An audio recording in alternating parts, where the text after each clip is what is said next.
मोदी सरकार सवालों के जवाब नहीं दे पा रही है? उस महिला ने कहा कि मेरे साथ में यौन संबंध बनाने के लिए दबाव डाला जा रहा है रंजन गोगोई के माध्यम से। रंजन गोगोई के आवासीय कार्यालय से उस महिला को तबादला करके और नौकरी से हटाया गया। उन फैसलों की समीक्षा क्यों नहीं की जानी चाहिए? सीबीआई के अधिकारियों से लेकर के विपक्ष के राजनेता तक जो जय श्री राम कहना होगा भारत में यदि रहना होगा। चलते चलते भूख से जो मरे, गाड़ियों के कुचल करके मरे। हमारे देश में रंगार बिल्ला की सरकार हमारे देश को दंगों की आग में झोंक देगी। नमस्कार, मैं हूं भूपेंद्र रावत और मैं आज आपसे बात करूंगा कि अभी तक तो पेगासस जासूसी जो हथियार है इजरायली, उसकी जद में सुप्रीम कोर्ट के न्यायाधीश से लेकर के चुनाव आयुक्त तक, सीबीआई के अधिकारियों से लेकर के विपक्ष के राजनेता तक, देश के उद्यमी और व्यापारियों से लेकर केंद्र में मंत्री तक, सामाजिक कार्यकर्ताओं से लेकर पत्रकारों तक और पूर्व मुख्य न्यायाधीश रंजन गोगोई पर यौन उत्पीड़न के आरोप लगाने वाली महिला अधिकारी सुप्रीम कोर्ट के उसके और उसके परिजनों तक चपेट में आए थे। लेकिन अब हमारा संसद का जो मानसून सत्र है वहां भी पेगासस जासूसी के भय की भेंट चढ़ चुका है। और ये भय की भेंट मैं इसलिए कह रहा हूं कि 12 अगस्त को राज्यसभा में सीपीएम के नेता विनय बिश्नोई के द्वारा जो सवाल किए गए थे उनका जवाब दिया जाना था, जिस पर एक सप्ताह पहले ही मोदी सरकार ने भयभीत होकर राज्यसभा सचिवालय को लिख कर दिया था कि किसी भी तरीके से इस तरीके के सवालों का जवाब अब नहीं दिया जाना चाहिए। मामला सुप्रीम कोर्ट में चल रहा है। और सवाल क्या थे? क्या मोदी सरकार ने विदेशी कंपनियों के साथ में कोई एमओयू साइन किए हैं? यदि साइन किए हैं तो अलग अलग क्षेत्र में क्या क्या एमओयू साइन किए गए, किस किस विषय को लेकर किए गए? दूसरा, क्या साइबर सिक्योरिटी के माध्यम से भारत में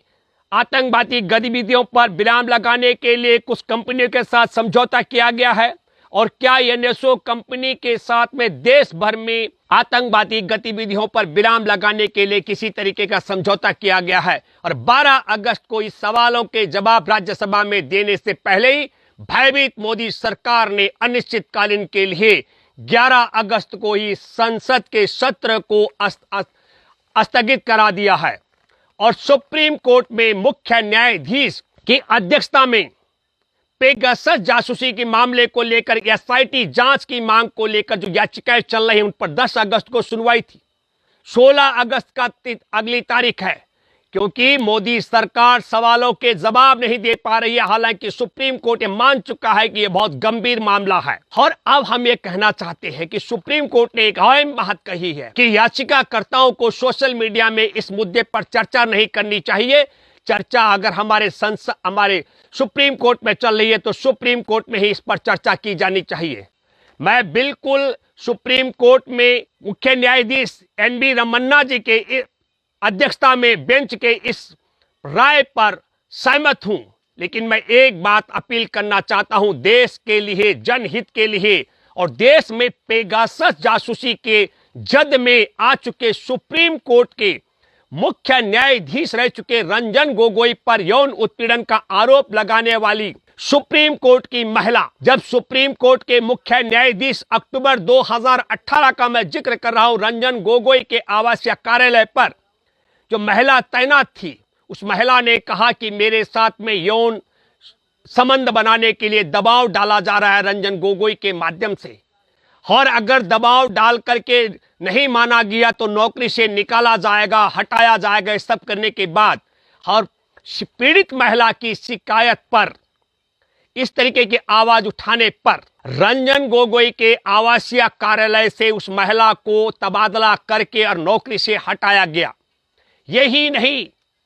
शिकायतकर्ता महिला के पति और देवर जो पुलिस में थे, दिल्ली पुलिस में, उन्हें दिल्ली पुलिस से भी हटाया गया। विवश होकर के महिला ने 19 अप्रैल 2019 को सुप्रीम कोर्ट के 22 जजों के 22 न्यायाधीशों को पत्र लिखा और उस पत्र पर 26 अप्रैल को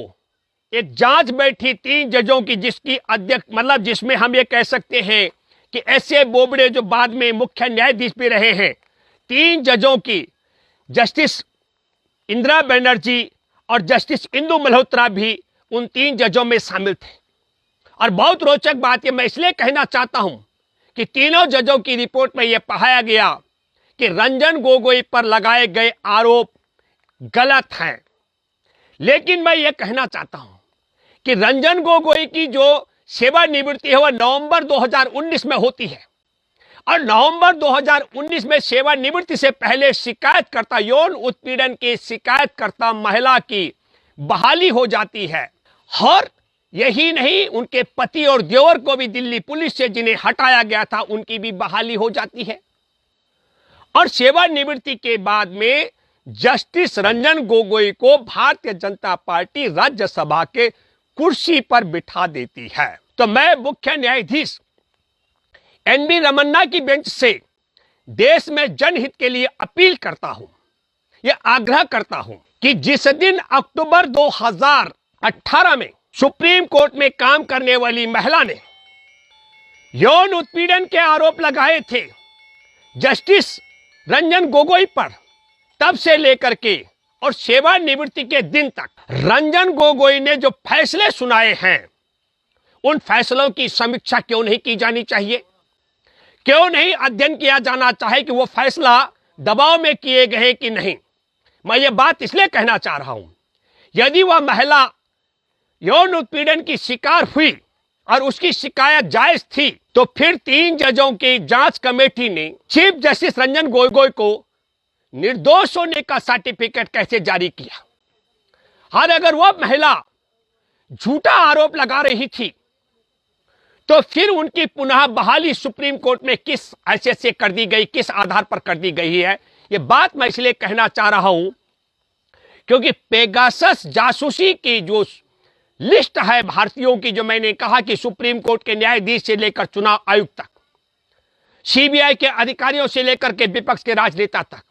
केंद्र के मंत्रियों से लेकर के उद्यमी और व्यापारी तक, सामाजिक कार्यकर्ता, पत्रकारों तक, उस सूची में चीफ जस्टिस रंजन गोगोई पर यौन उत्पीड़न के आरोप लगाने वाली महिला और उसके परिजन और भाइयों के भी 8 लोगों के नंबर उसके टारगेट में है। तो क्या पेगासस जासूसी के हथियार, जो इजरायली हथियार है, उससे यौन उत्पीड़न की शिकार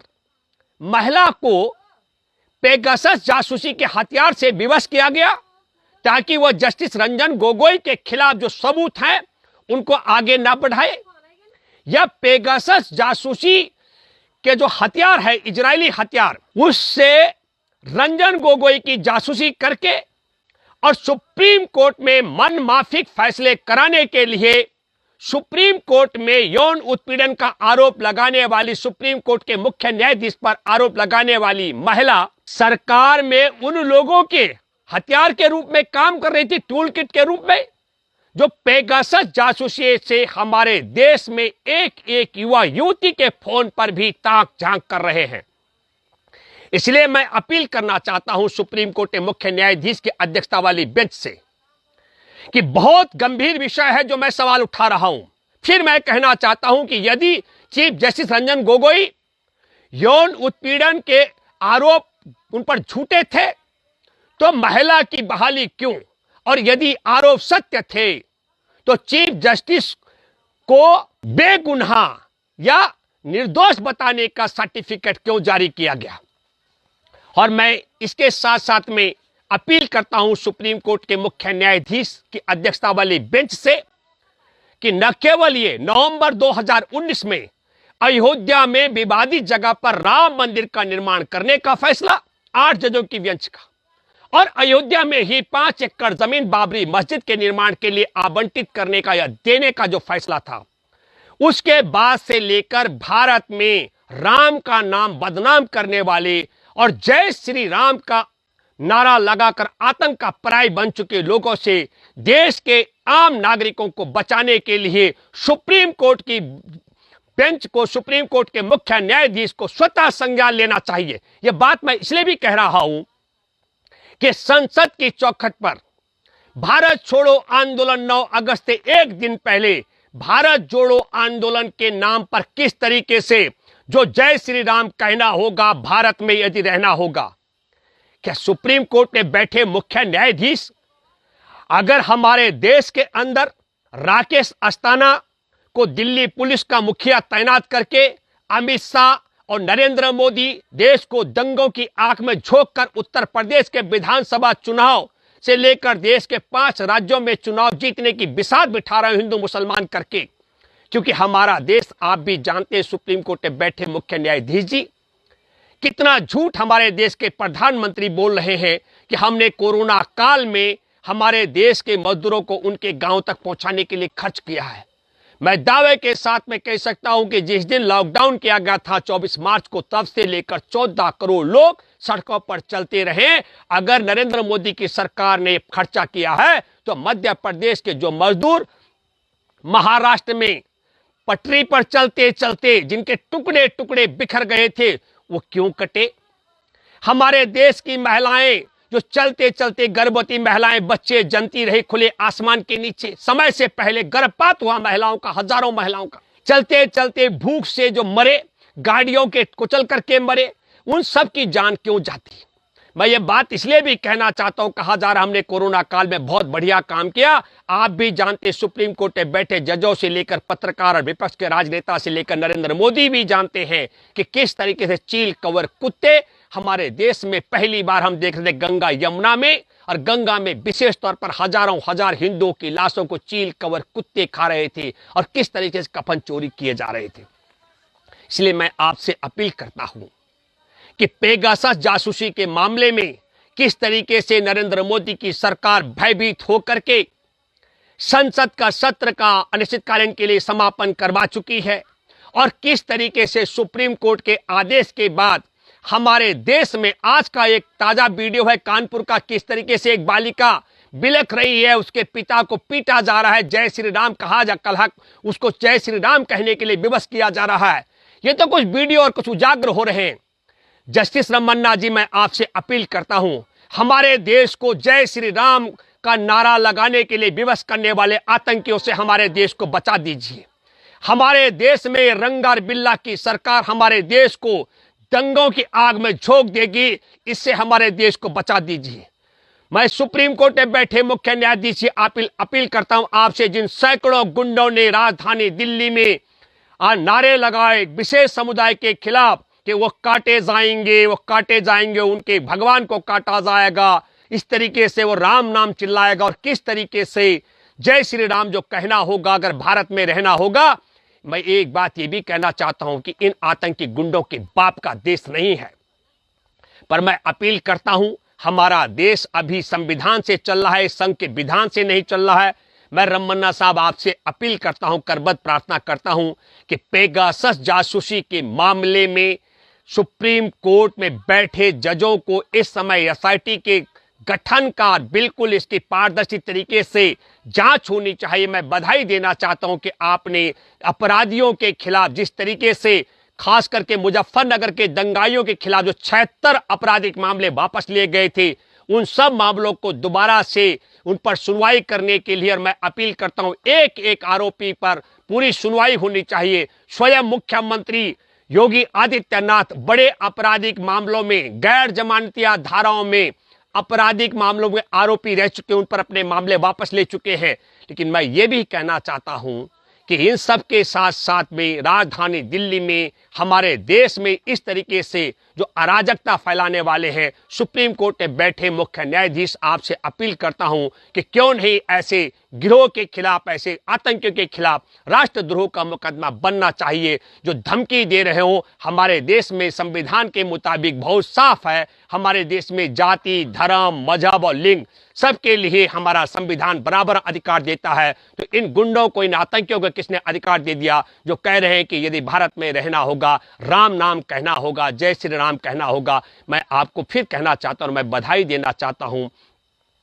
सुप्रीम कोर्ट में बैठे आप सबों को, खास करके जो आपने आपराधिक नेताओं पर आपराधिक मामले वापसी लेने के खिलाफ फैसला दिया, और उम्मीद करता हूं कि हमारे देश के अंदर ये जय श्री राम का जो आतंक का पर्याय बन चुका है, इससे देशवासियों को बचाने के लिए, और हमारे देश में एक एक व्यक्ति की जो निष्ठा मोदी सरकार के कारण पेगासस जो हथियार है उसके कारण खतरे में पड़ गई है, उससे देश को बचाने के लिए आप कठोर निर्णय लेंगे और एसआईटी की जांच का गठन का आदेश देंगे। धन्यवाद। जय हिंद, जय जवान, जय। नेशनल दस्तक की आपसे गुजारिश है कि अगर इसको बचाना चाहते हैं तो नेशनल दस्तक को सब्सक्राइब करने के लिए रेड कलर के सब्सक्राइब बटन को दबाएं, फिर बेल आइकन की घंटी दबाएं। नेशनल दस्तक को बचाने के लिए बहुत जरूरी है कि हर खबर को शेयर करें, लाइक करें, कमेंट जरूर करें।